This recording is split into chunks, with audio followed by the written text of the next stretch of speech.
Baik, selamat pagi. Assalamualaikum warahmatullahi wabarakatuh. Terima kasih atas kehadiran rekan-rekan semua pada hari ini, pada pagi ini, untuk belajar mengenai analisis dan estimasi biaya di pertemuan pertama. Ya. Perkenalkan, saya Alsen Medikanus sebagai dosen pengampu mata kuliah analisis dan estimasi biaya di Prodi Teknik Industri Universitas Gunadarma. Jadi, proses pembelajaran ini terdiri dari dua SKS selama 14 kali pertemuan. Teman-teman diharapkan bisa mengikutinya dengan baik ya. Termasuk ada dua asesmen yang akan dibebankan kepada teman-teman mulai dari ujian tengah semester dan ujian akhir semester. Mengapa analisis dan estimasi biayanya penting?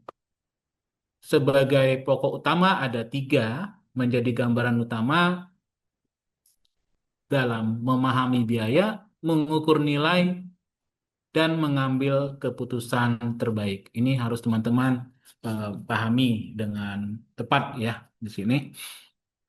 Maka dari itu sebagai langkah awal di video pembelajaran ini, teman-teman semua akan berada pada sisi untuk merencanakan pembelajaran semesternya ya. Kuliah analisis estimasi biaya ini adalah bagian dari badan ekonomi ya, ekonometrik khususnya rumpun ekonomi manajemen, di mana proses integrasinya itu lebih kepada manajemen operasi, ya. Seperti yang saya punya, ya. Jadi saya punya buku manajemen operasi dan inovasi. Salah satu poin yang terpenting dari hal prinsip ke inovasi adalah melalui analisis dan estimasi biaya. Ya, di sini ada CPL berupa merancang sistem integrasi memenuhi standar CPL 2. Kemudian ada CPMK 2, capaian pembelajaran mata kuliah. Nah, dari yang CPL dan CPMK itu nanti dari sub mata kuliah sub CPMK itu bergantung pada pembelajaran tiap pertemuannya.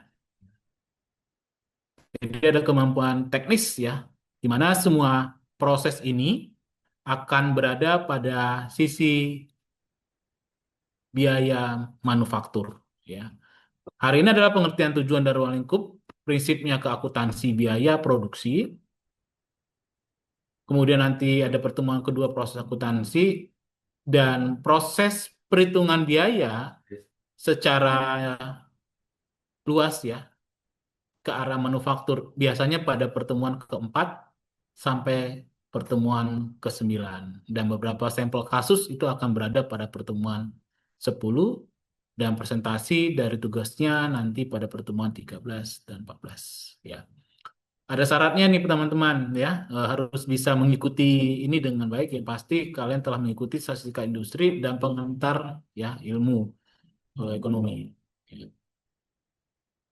Ini adalah kemampuan tahapan belajar atau sub FMK. Jadi ada di sini nanti boleh dilihat ya. Teman-teman bisa mengunduh nanti di rps.gunadarma.ac.id, langsung saja merujuk pada analisis dan estimasi biaya. Ada semua polanya, mulai dari kemampuan tahapan belajar, penilaian, bentuk pembelajaran, sampai nanti bobot penilaian.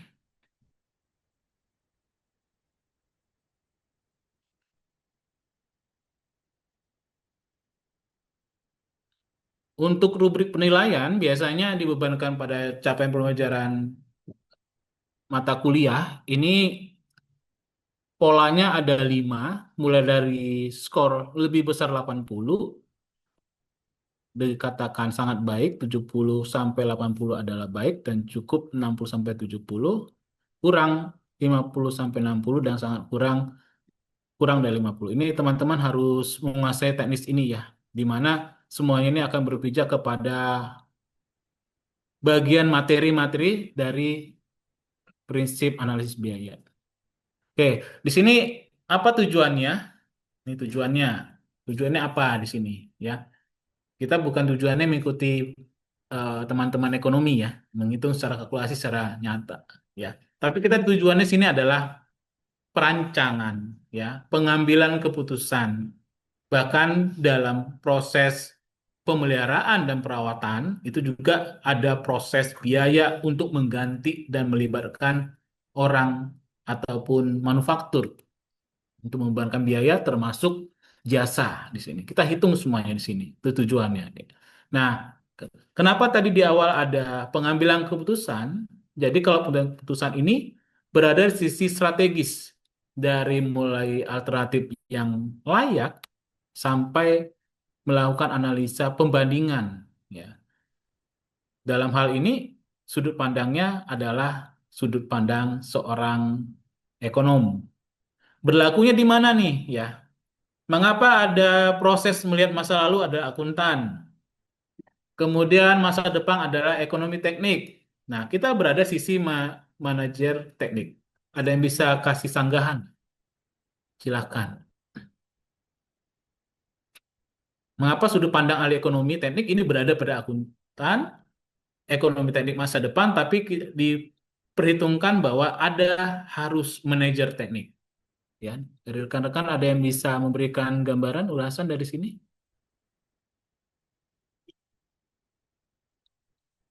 Silakan.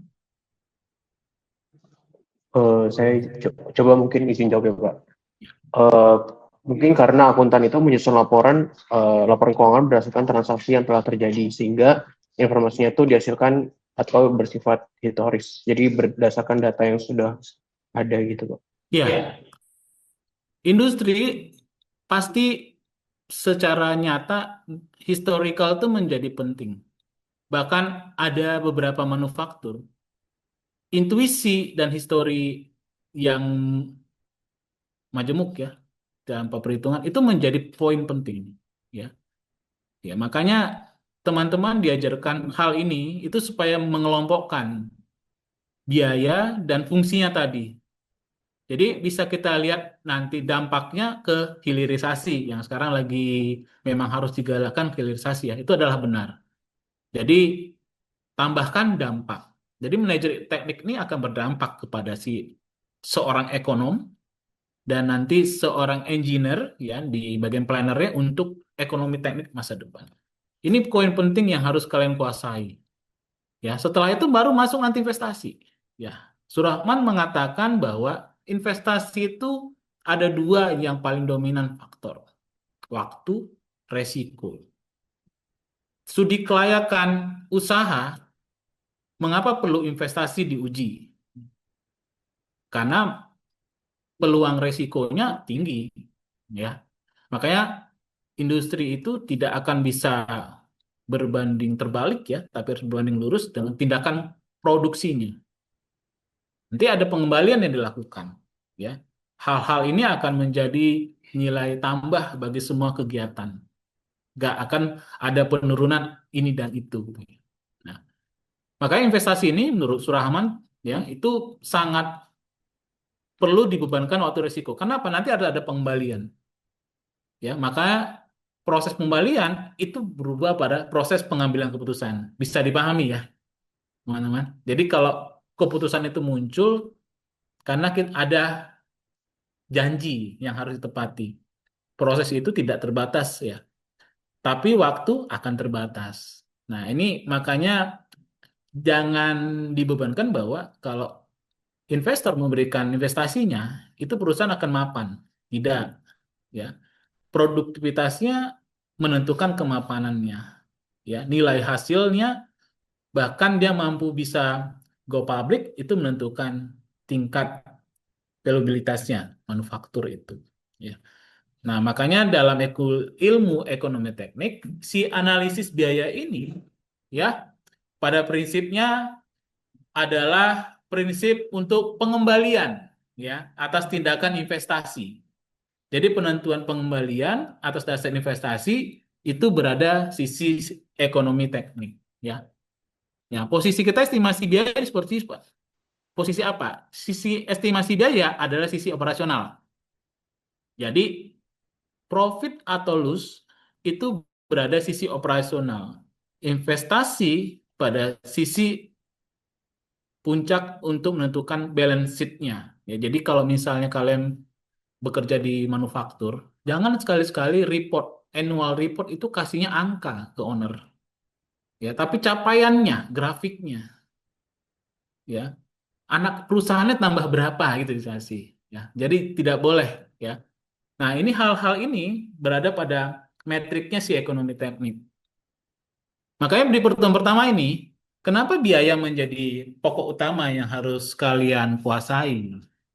Ya, ada hati-hati ya. Biaya disamakan dengan ongkos gitu ya. Ya. Itu kelompok yang berbeda sebenarnya. Tapi dalam prinsipnya sama ya.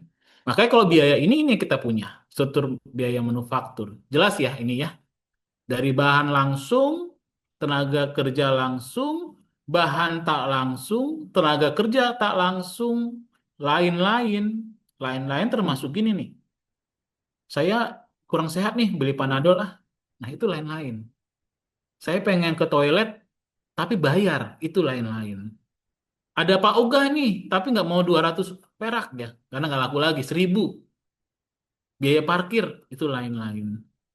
Nah, itu termasuk lain. Umum dan administrasi adalah konsep yang kadang harus lain-lain ya. Apa contohnya kira-kira? Ya, contohnya biasanya kalau beli tisu kan nggak bisa satu lembar ya. Ya, padahal tisu itu berada pada sisi perkantoran, tapi bisa dalam posisi lain-lain. Misal, tisu itu dibutuhkan dalam proses pemeliharaan mesin dan peralatan. Harus pakai tisu, nggak boleh pakai kanebo. Nah, jadi nanti di split atau tidak? Tidak di split. Pengakuannya di bagian umum, ya, perhitungan angkanya di bagian tenaga kerja langsung, tidak langsung. Atau mungkin masuknya di biaya overhead, ya. Sama penjualan dan keuntungan. Makanya ada markup margin, itu nggak apa-apa gitu. Nah, jangan seperti sekarang bisa markup tapi berada sudah realisasi harga pasti. Itu markup, itu namanya tindakan tidak baik. Bahan langsung tenaga kerja langsung itu dinamakan biaya dasar. Biaya tak bahan langsung tenaga kerja tak langsung dan lain adalah overhead. Akumulasi biaya dasar dan biaya overhead pabrik adalah harga pokok produksi. Akumulasi harga pokok produksi ditambah umum dan administrasi dan penjualan dinamakan harga pokok penjualan. Nah, marginnya itu di keuntungan. Nah, ini pokoknya ya. Kalau ada pertanyaan, bagaimana kita menentukan atau mengkalkulasi, mendefinisikan harga jual? Silakan, ada yang ingin memberikan gambaran.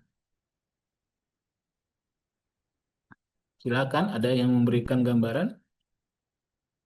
Sini ada banyak ya, ya. Bagaimana Siti Adila bisa memberikan gambaran mengenai harga jual? Harga jual itu apa sih ya? Kenapa bisa masuk ke struktur biaya manufaktur gitu?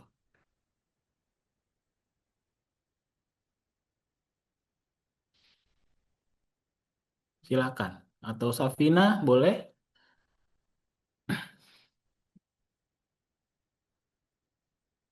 Ada yang paham? Mungkin saya bisa bantu jawab, Pak. Ya, silakan.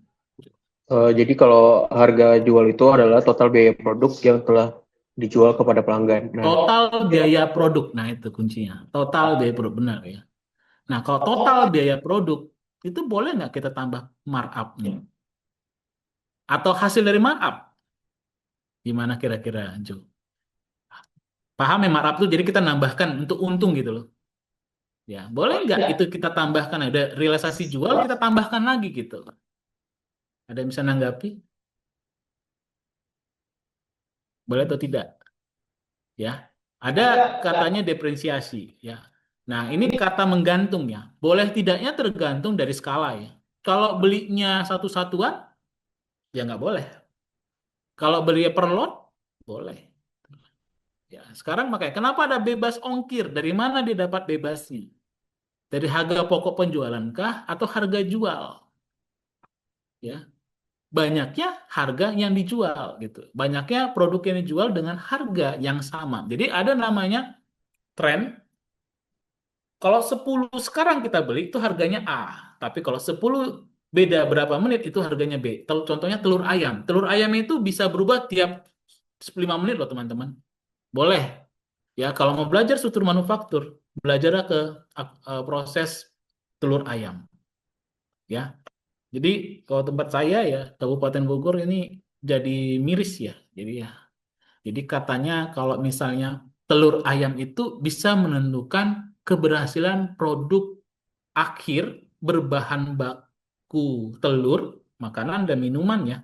Itu adalah harga stabilnya telur ayam katanya. Ya, percaya nggak percaya memang bakery harus pakai telur ayam. Ya. Bagaimana biaya overhead? Silakan. Apa tuh dengan biaya overhead? Ada yang mau tambahkan ya? Masukkan biaya overhead itu apa? Silakan. Kita santai aja ya. Pertemuan pertama ini banyak referensi ya. Ya. Apa kira-kira biaya overhead? Gini loh Pak, Silakan. itu seluruh biaya produksinya selain bayar langsung dan tenaga kerja langsung yang perlukan agar proses produksinya dapat berjalan. Ya, ya. Jadi kalau biaya overhead ini adalah tulang punggung kalau kata kuncinya, ya. Nggak akan bisa jalan manufaktur tanpa ini. Nggak ada langsung tenaga kerja langsung itu menjadi pokoknya. Tapi ini adalah puncak semuanya itu memperhitungkan adalah bahan tak langsung dengan tenaga kerja tak langsung. Ya, contoh ya SPBU. SPBU karyawan tetap atau karyawan outsourcing atau karyawan tidak tetap. Bisa kalian tentukan dari mana? Nggak bisa ya tentukannya. Seragamnya sama semua merah putih gitu ya. Ya, ditentukan adalah dari proses mereka melayani ya dan proses mereka itu melakukan perhitungan atau kalkulasi. Biasanya kalau proses melayani dengan baik ya dan antrian panjang itu bisa dikelompokkan kepada tenaga kerja langsung. Ya, dia nggak akan khawatir ya service quality-nya jalan situ. Karena harga ritmenya pokok penjualan tiap liter bahan bakar itu udah ditentukan, bukan ditentukan dari tiap rata-rata upah per harinya atau per jamnya. Jadi sudah diprosesnya dengan prinsip UMR. Makanya ada beberapa kelas ya. Ya, kalau SPBU itu punya kelas ya, kelas punya negara, kelas punya negara tapi perangkatnya swasta, atau kelas dengan swasta semuanya. Nah, di sini selalu berpijak kepada biaya overhead. Overhead itu pulang punggung. Jadi kalau pada pertanyaan bisa dihilangkan atau tidak? Jawabannya tidak. Tidak bisa dihilangkan. Bahkan itu menjadi poin yang penting sekali ya. Karena biaya itu masuknya investasi kapital.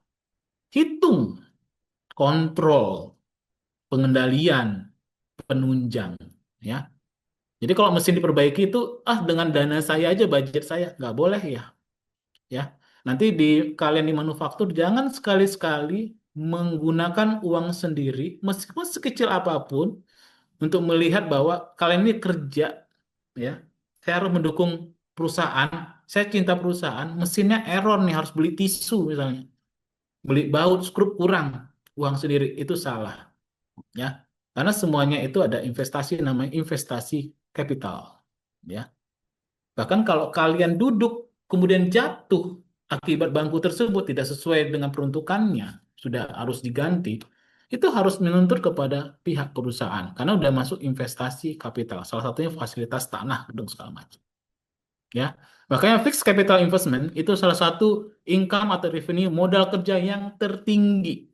Ya, jadi di analisis, kenapa analisis atau analisa dan estimasi biaya? Kita analisa dulu investasi baru kita perhitungkan yang namanya bobot. Bobotnya apa? Estimasinya. Ya. Investasi kapital ini berada pada sisi site preparation. Itu adalah mendukung operasional selengkap-lengkapnya. Maka di manajemen operasi dan inovasi, nanti bisa baca buku saya ya di sini. Di sini ada konsep namanya strategis site preparation strategis. Kita butuh berapa sih investor untuk bisa memposisikan kita up gitu ya. Oke. Baru masuk estimasi biaya. Tadi baru pengantar ya. Ada yang ingin bertanya? Silakan. Kenapa kita belajar ekonomi teknik dulu, ya? Kenapa ada runtunannya, ya? Kenapa bisa nggak langsung, Pak? Kenapa? Silakan boleh. Ya, wanita-wanitanya nih pendiam-pendiam ya hari ini ya.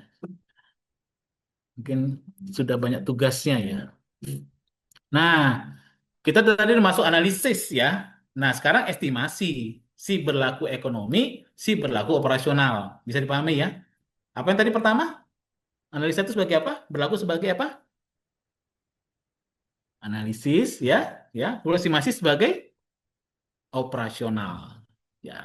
Makanya kalau namanya ada proses pendukung, auxiliary proses di mana penyesuaian di estimasi. Jangan adjust di analisis ya. Jadi kalau nanti kalian mengadjust analisis sama aja markup yang sudah harganya rilis. Itu sama aja seperti korupsi ya. Tidak boleh seperti itu. Ya. Jadi prinsipnya seperti itu. Akurasi estimasi biaya tergantung dari detail desain ya dan biaya yang ada waktu preparasi estimasi. Oke. Nah, ini adalah proses yang kita harus ikutkan ya menjadi pokok dari semua itu ya. Nah, makanya ada pola-pola yang harus kita tekankan, yaitu pola apa? Tipe estimasi kapital. Ya, saya menunjukkan sedikit mengenai gambaran ini ya, ada di slide berikutnya ya. Yang menurut gambaran ini, menurut saya yang teman-teman harus mengikutinya ya, yaitu biaya operasi. Ya, biaya operasi ini tidak berhubungan dengan laju produksi, ya, tapi berhubungan dengan proses variabelnya, ya. Jadi kalau biaya tetap ini tetap menjadi penentu semua keberhasilan, tapi dengan syarat kita harus bisa mencapai sisi variabel yang proporsional dengan laju produksi. Oke, tadi harga pokok penjualan itu apa? Ada yang bisa infokan? Silakan. Apakah harga pokok penjualan? Mungkin saya bisa izin menjawab, Pak. Silakan. Menurut saya itu harga pokok penjualan yaitu total biaya produk yang telah dijual kepada pelanggan. Seperti itu, Total Pak. biaya produk yang dijual kepada pelanggan. Ya, dasar ya. Dasarnya adalah market orientation. Ya, ini sudah ada pernah ya, equilibrium, customer demand and function, producer and supply function, market di atasnya. Ada yang pernah lihat nggak ini? Kenapa Shopee bisa sebagai struktur yang baik? Ya, dia market determinan dia. Dia family individual income needs. Ya. Demand, quality, price, yang quantity-nya itu terstruktur. Ya,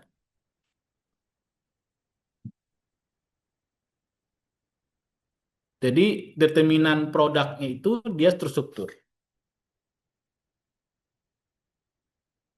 Ya, dalam prosesnya itu kita harus tahu berapa harus mempertimbangkan orientasi market. Akan ada pricing policy and market. Pricing and policy ini gunakan apa? Tiga, ya, equilibrium, customer, ya, dan producer. Ya, puncaknya di mana? Itu kemanfaatan dari titik impas usaha. Ini yang menjadi nanti teknik industri itu penting banget di sini teman-teman. Di penelitian teman-teman nantinya itu banyak arahnya ke ada proses penjualan keuntungan target minimum, maksimum, sensitivitas produk, dan suatu kondisi di mana besarnya total, kita harus dapat break even point atau titik impas usaha. Ini kuncinya di sini ya, tolong digarisbawahi ya. Ini makanya mekanisme keseimbangan ya, ini dimanapun kalian berada, jadi pengusaha, dari pekerja, ini akan mekanisme ini akan dipakai.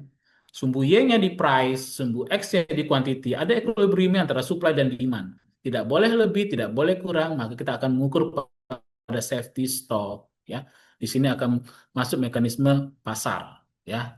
Ini contohnya seperti ini ya.